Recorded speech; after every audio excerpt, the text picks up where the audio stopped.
emakume kirolari ezin hobez gain, komunikatzaile apartak ere baditu Euskal Herriak. Gaurkoan, Janire Fragua izango dugu izar ipatzetanen. Bertatik eta bertarako.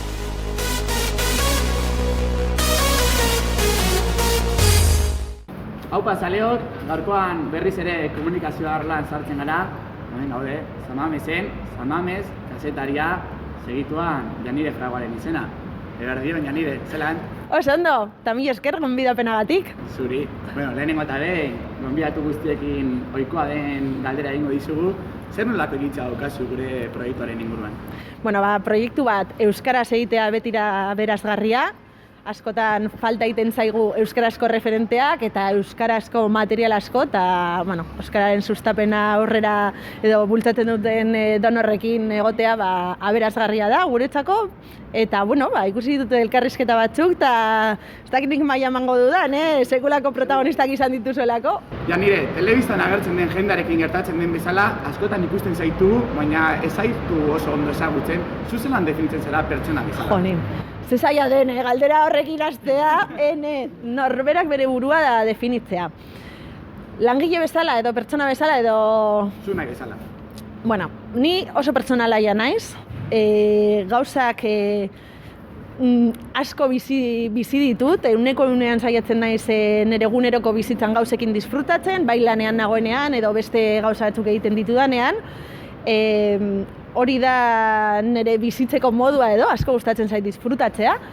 Eta, gero lan aldetik edo esango nuke langilea esatea, igual, lore gehiago botatzea da nire buruari, baina oso persistentea naiz, beti izan naiz. Osea, zer buru artean edo begi artean sartzen zaidanean, horren bilanoa eta lan egin behar da. Eta, hori da gutxi bera definitzeko modu bat. Ez dakit gauza asko argitzen dituan horrekin, ala beste zeo zer nahiko duzuen jakitea. Janire Fragua kazetaria ezagutzera pasako gare eta nahi eta nahi ez, haurtzarora egin salto. Oine kazetari danek eta egin beharrezko galdera da. Txikitatik zenuen kazetari zen horri, nola okurritu zitzaizun kazetaritza ikastean, nola, nundik, ote guzu pixka bat? Oso erraza eta adin horrekin oso raroa. Ni txikitan futbola, pilota jarraitzen nuen ETV baten, ni oso kirolaria izan naiz beti, eta gurasoek ere kirola gustuko dute. Eta nik uste dut 8-10 urte nituela, etxean, Euskal Telebistako erretransmisioak ikusten eta nik esan nuen, eta etxean erdaraz egiten dugu eta nik esan nuen, yo de mayor quiero retransmitir eventos deportivos. Hori oso txikia nintzela. Eta beti izan dut egin hori eta egia zan, zalantza bakarra izan zen gero unibertsitatera sartu aurreko pausortan behin erabaki behartzen nuela, hor hasi ziren zalantzak. Benetan hau izango da nik nahi dudana edo psikologia edo... baina bai, argi neukan nik kirolari zuzendutako zer egin nahi nuela eta, kazetaritza ez nik ikusentzunezko komunikazioa ikasi nuen eta asmatu egin nuen ni printzipioz kazetaritza zen ezagunagoa eta institutuan irakasleek esan ziaten hobe zure kasuan, nota altuak dituzun eta hobe ikusentzunezko komunikazio egitea eta gero moldatuko zara. Eta nik uste asmatu egin nuela, ze idatzizko prentza eta nik beti pentsatzen dut naizela oso ona idatzizkoan, baina asko gustatzen zait soinua, irudia, guzti hori lantzea asko gustatzen zait eta uste dut asmatu nuela. Eta aurreneko retransmisioa egin nuen arte, behitu zenba denbora pasazen, ze hasiera baten hasi nintzen bekadun bezala, eta gero denbora bihar izan nuen erretransmisioaren bat egiteko. Janire, gure zaleek, guk bezala, gehienek EITB-tik ezagutzen zaitugu, baina harinago ere ibilbide bat daukazu, lan asko egindakoa zara, zer egin zenuen harinagotik? Egia zan, ni ETB-en sartu nintzen karrerako azken urtean. Egin nituen elkarrizketa bat egin ziaten, eta nik esan nuen alzela mesedez kiroletan hastea. Eta orduan, telebistan hasi nintzen azken urte, unibertsitateko azken urtean, aurretik beste gauza batzuk egin nituen tipiko, ingelesezko klaseak, saskibaloi entrenatzailea izan nintzen, bai. Eta gero ja behin telebistan sartuta, egin nituen 7-8 hilabete bekadun bezala, eta gero 2 urteko kontratua izan nuen praktiketan, ETB-en. Eta behin hori bukatuta, nire asmoa, aurretik nire asmoa zen kanpora ateatzea, pizkat, ez dakit bizitzera, baina ni Leioakoa naiz, unibertsitatea ondoan, eta esaten nuen, jolin, 20 urte eta piko, 21 urte, eta oraindik ez naiz etzetik atera, eta orduan nire asmoa zen ateatzea, baina ez nuen hori lortu 24 urte bete nituen arte. Telebista Jurretatik Bilbora etorri zenean, hor aukera izan nuen telebistan gelditzeko, baina bai erabaki nuela, kanpora joan nahi nuela. Eta orduan Bartzelonara joan nintzen posgradu bat ikastera. Eta bertan nengoela 3.-4. hilabetean telebistarekin hitz egin da, erabaki zuten ni korresponsal bezala bertan lan egitea. Eta ez dakit horren inguruan galdetzen ari dasun ala ez, baina Bartzelonan eman dituen 7 urte, joan nintzen urte beterako askoz jota eta azkenean 7, eta han jorratu nun era guztitako informazioa. Tokatu zitzaidan Kataluniako prozesua hasieratik bizitzea, parlamentuan eta generalitatean denbora asko pasatzen nuen, istripuak, kultura, kirola bebai, Euskal Talderen bat Bartzelonara joaten zenean egiten nituen prentxorrekoak, gauza batzuk, baina han izugarri ikasi nuen, korresponsalia batean lan egiteak suposatzen du gauza pilo bat zure esku daudela. Zukan akreditazioak eskatu behar dituzula, toki batetik bestera joateko garraioa bilatu, lortzen duzuk kazetaritza lan hontan, esperientzia handia batzea. Eta horrek eman zidan gero aukera behin oposaketak gainditut nituenean, atletik egiteko. Nire jefeak pentsatu zuen, nahiko bagajea neukalaia kanpoan zuzenikoak egiten eta osa horiek, atletikekin hasteko. EITB komentatu dugu, baina golen ere ibilitako zara, bai atletik eta eralan partidak egiten, esperientzia hori nola egiten zen? Hori ez dakizula enteratu zareten hortaz. Bai, behitu, Bartzelonan nengoela, pertsona bat behar zuten, Euskal Hiztuna, garai bateko pay-per-viewko partiduak komentatzeko. Eta, lagun bat zegoen bertan, eta beste norbait behar zuten. Eta orduan esan ziaten nahi zu etorri, jefeak zurekin hitz egin nahi du, eta pertsona bat behar dutela, eta nik nuen ere burua gai ikusten. Eta aurreneko barra egiten dut, kontatu dizu atalako gauza bat oso bitxia eta normal eta publikoki kontatu ez dudana, baina jefearekin hitz egin nuen, jun nintzen egon baten, demagun, 3:00 tipoarekin hitz egitera, eta esan ziren, zuk euskaraz egiten duzu? Bai, ez da nire ama hizkuntza, baina bai egiten dut. Eta futbola eta gustatzen zaizu, ezta? Bai, ni ETB, ni bi nintzen kiroltan. Bale, barratzaldeko 5 partidu bat dago, Osasuna, eta ez dakin orain kontra, eta, gaur bertan hasiko zara narrazioa egiten. Eta ni... baina benetan, bai, arazo gabe, eta ni pentsatzen, baina zera baki hartu duen gizon honek, ni 80 minutuz partidu bat emateko enekin, zelan egin, bai, ikasitakoa, baina, eta egun horretan jarri nintzen telebista horrean, eta honako anekdota lotxatu egiten naiz, baina kontatuko dut gaur zuentzako, esklusiban. Nire lagunak beste partidu bat zeukan, baina bera ordu bete beranduago edo, eta orduan aurreneko zatian nerekin sartu zen. Eta, esango nuke, edo Sevilla edo Bartzelona izan behar zen, Osasunaren aurrean Dani Alves zegoelako, ez? Eta orduan berak idatzi zidan paper baten, nik ulertu nun Alves, baina antza jartzen zuen Azules. Eta kontua zen, botak, Osasunako edo Bartzelonako edo Sevillako jokalari bat ezagutzeko, berak esaten zian, bota urdinak zera matzala, baina nik Alves pentsatzen nuen esaten zuela, eta orduan, Alves ez dakizer, eta urdinak esan nahi zuen nik jokalari bat identifikatzeko. Eta orduan, azte zaila den aurrenekoz jartzen zarenean, partidu baten aurrean, eta zu bakarrik 80 minutuz hitz egiteko, eta esperientziarik ez daukasunean, ni dardarkan nengoen, ahotsan nabarituko zitzaidan, eta hainbatetan esaten dut, espero dudala partidu horiek, nik neukan inesperientziarekin, erabat ezabatuta egotea. Ez ditut inoiz entzun, baina gaur egun, bilbide bat eginda, pentsatzen dut, Maria eta Jose, zen nolako dokumentuak izan beharko diren horiek. Zuek ez dakit non dauden dokumentu horiek, baina esperientzia polita, baina, lotxagarria apur bat. Lehen kameraz kanpo aipatu diguzu kirol kazetaritzan dagoeneko jadanik emakume andana dagoela, eta tamalez, agian oraindik nahiz eta gero ez da gutxiago emakumearen rola kirol kazetaritzan zalantzan jartzen da, zuk emakume eta kirol kazetari mundua, kirol kazetari bezala, nola bizi izan duzu esperientzia hori, eragozpinek izan duzu, konta eguzu pixka bat? A ber, nik uste dut lehenago edo niretzako asko zailagoa zen erreferenteak izatea emakumezkoak, garai baten, Televisión Espainolak bai egiten zuela apustua batez ere, eta hemen etxean ere, nik kiroletan sartu nintzen, Ana Ramos, Elena Azpeitia, Elena Etxebarrieta zegoen gara hortan, bueno, izan nituen erreferente batzuk, baina egia zen, telebista publikoak kenduta kiroletan oso zaila zen emakumezko erreferenteak topatzea. Nik uste dut, denborarekin eta gizarteak aurrera egiten duen bezala, Davideetan ere antzematen dela, gero eta emakume gehiago daudela, kirola jarraitzen, eta gainera, ez dakit beste ikuspuntu bat ematen dioten kirol informazioari, baina nik uste dut, ez dugula geure buruan aitzakiriarik bilatu behar.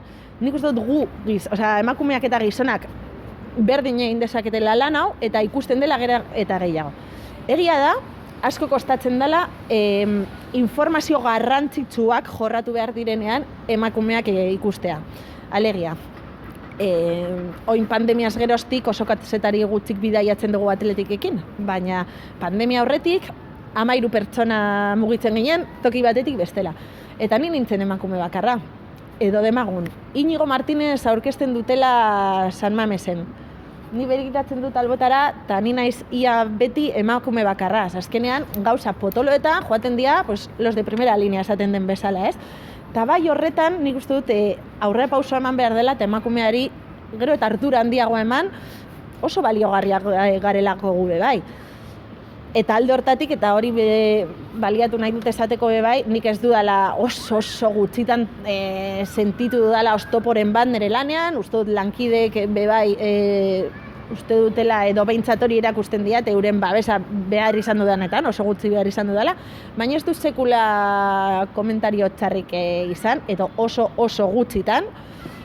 Eta nik uste azkenean gauzak naturaltasunez onartu behar ditugula. Gero eta gutxiago daude, eta gaur egun, futbola aipatzen badugu, gure Maitan Urbieta erreferentea da Europan Realeko partiduak egiten, Kristina Bea da niretzako referentetako bat, izugarri miresten dute egiten duen lana, edo Monika Martxande bezalako kazetariak, sekulako kazetariak ez dut gizonik ezagutzen eurek bezala lan egiten dutenak, eta, bueno, gutxi gora, pizkanaka ari da emakumearen lana ere errekonozitzen, eta ez bakarrik estereotipoi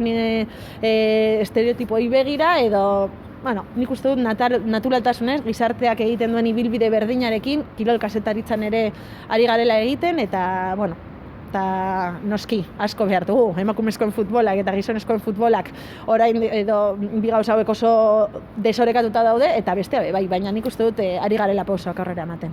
Ia, holan jarraitzen dugun, zuk aipatu diguzunagatik, milaka esperientzia izan dituzu kazetari munduan, milaka funtzio izan dituzu, esan gezak ere, neska moldakorra zarela, segun ze gauziteko kazetari munduan, baina zerekin geratuko zinateke, zein izango zenuke ez dela zure gehien gustatzen zaizunen funtzioa kazetaritza barruan?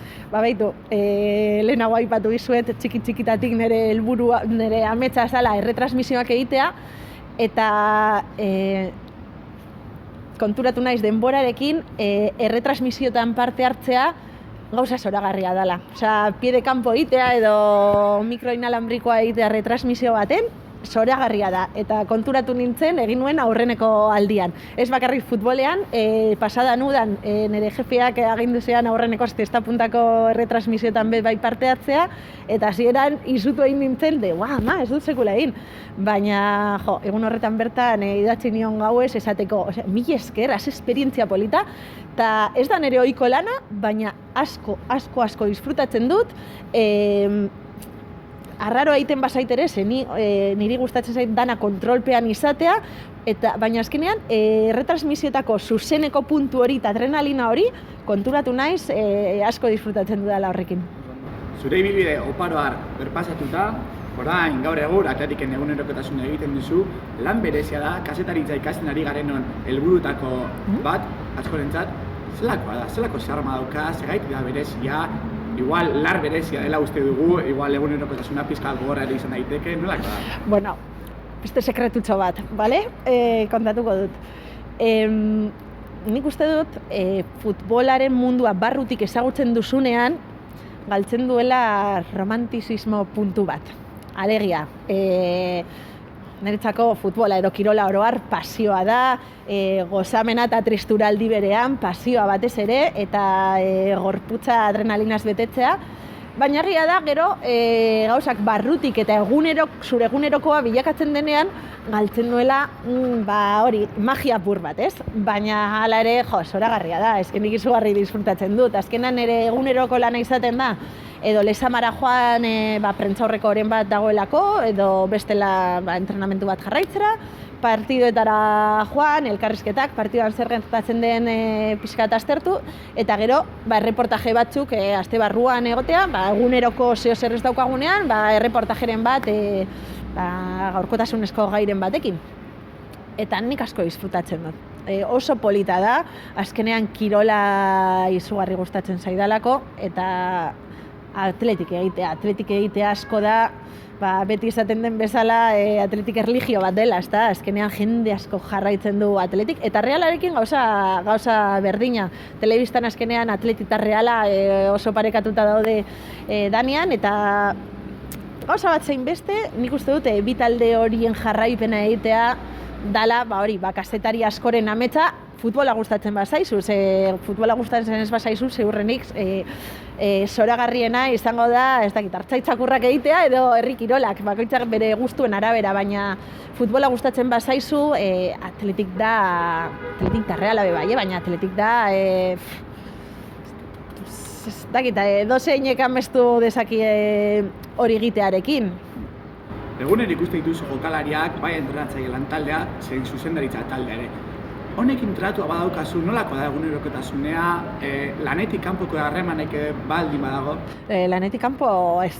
Lanetik kanpo ez daukagu harremanik, oso zaila izaten da kalean jokalariak eta, zuzendariak igual gehiagotan topatzen ditugu kalean, baina normalean ez ditugu topatzen, baina egia da, kalean norbaitekin elkartzen banaiz edo zein egoeretan harreman ona daukagu.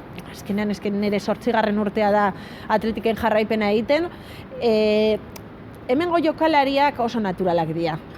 Egon daiteke baten bat apur bat berezituagoa dana, baina oso naturalak dira. Arraro egiten zaigu, baina 20 urteko jokalariak dira gehienak, gazteak, alaiak. Oso naturala da eurekin harremana eta zuzendaritzako kideekin, nonbaiten topatzen bazara eurekin. Oroar nahiko harreman ona dago. Egia da, adibidez, ETB-ren kasuan, telebista publikoa gara eta gu batez ere, nik kiroletakoa naiz, orduan kirol informazioa jorratzen dut, normalean ez gara sartzen beste motatako polemiketan edo gauza rarotan, eta orduan eurekin behintzat nire kasuan eta atletik egiten dugun kasuan oso ona da harremana. Orain aipatutakoarekin hildotik, galderatxo edo hausnarketa bat ere izan daiteke, jende askoren ustetan, egun jokalariak bere burbuila propioan bizi dira, askotan klubaren babesarekin eta saletuentzat, zein kazetariarentzat, askotan eskura ezinak izaten dira. Orain aipatu duzu, hemen Bilbon agian naturaltasun puntu bat ere badagoela, nola ikusten duzu gai hau?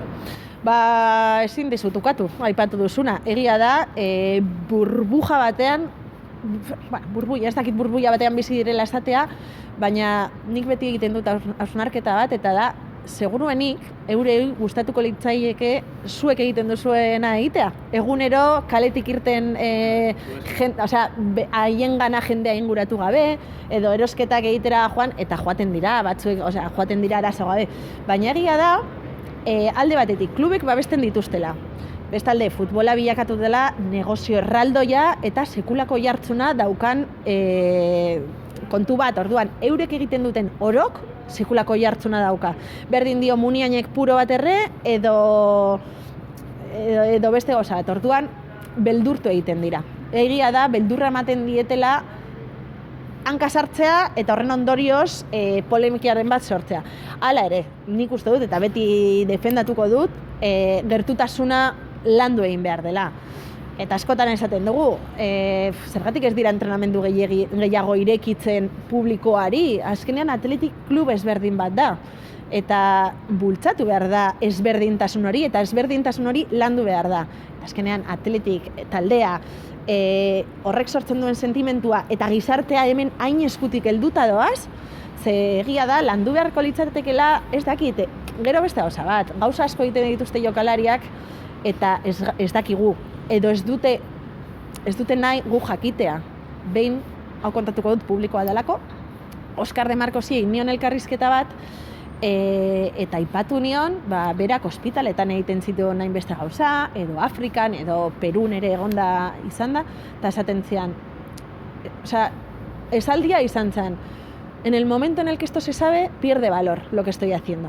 Orduan, egia da, jokalariak oso babestuta daude, ematen du bizi direla beste mundu batean, baina gero, gauza askotaz ere ez gara enteratzen, eta gero adibidez niri amorru asko handia ematen dit, esaten denean, eski irabazten duen dirutzarekin, baina gu bezalako pertsonak dira, eta azkenean irabazten duzun dirua egiten zaitu pertsona hobea, txarragoa, bueno, oso eztabaidagarria da guzti hau, baina nire hausnarketa da, diruak ez duela baimentzen beste guztioi jokalarien edo pertsonarien kontra edo zer esateko, eta bai, gehiegi babeste dituztela eta beste mundu baten bizi direlako, besteak beste ezin dutelako guk egiten ditugun gauzak egin edo guk egiten ditugun askatasunarekin egin. Orduan oso eztabaida sakona da, baina galderari bai, nik uste dut pizkat gehiago hurbildu beharko litzatekela jokalariak eta jendea. Ze azkenean horrek bebait taldea egiten dut, sentimendua egiten du.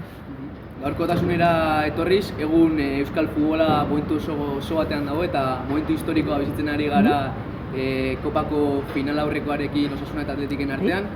EITBek apostu garrantzitsua egin du partiduak zuzenean erretransmititzeko, zu bertan ikusi genizun, nolako esperientzia izaten da, bil?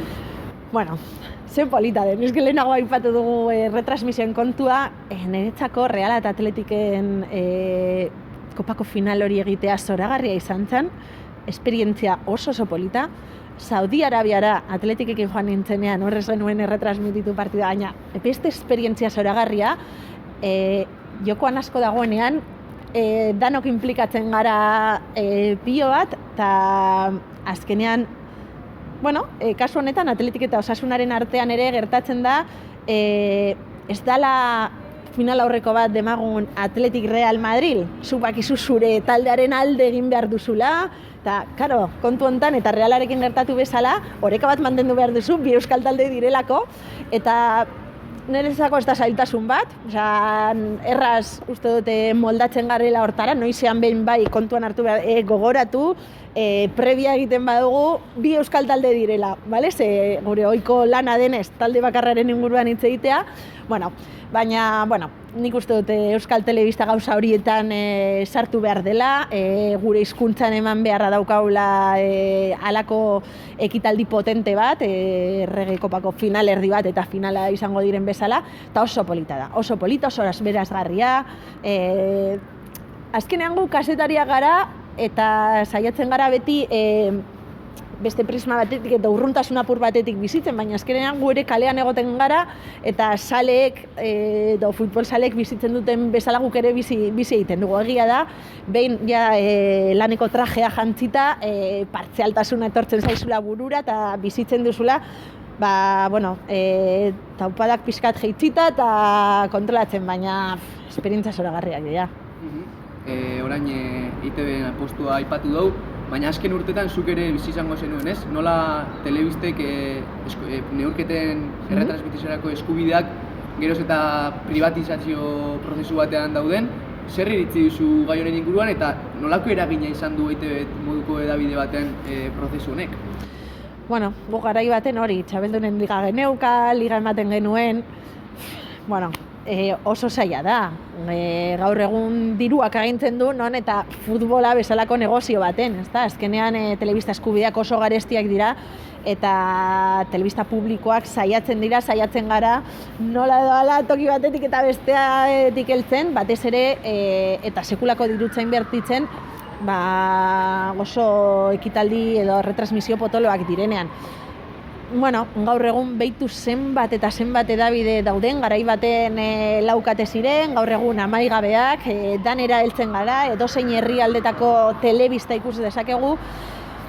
Bueno, zaila da, hemen oso hausnarketa sakona egin genezake, gaur egun telebista dalako bebai, bueno, ni telebista baten pentsatzen dut, da pantaila bat, baina gaur egun telebista da bakoitzak bere ordenagailuan bere modura antolatzen duen programazio bat.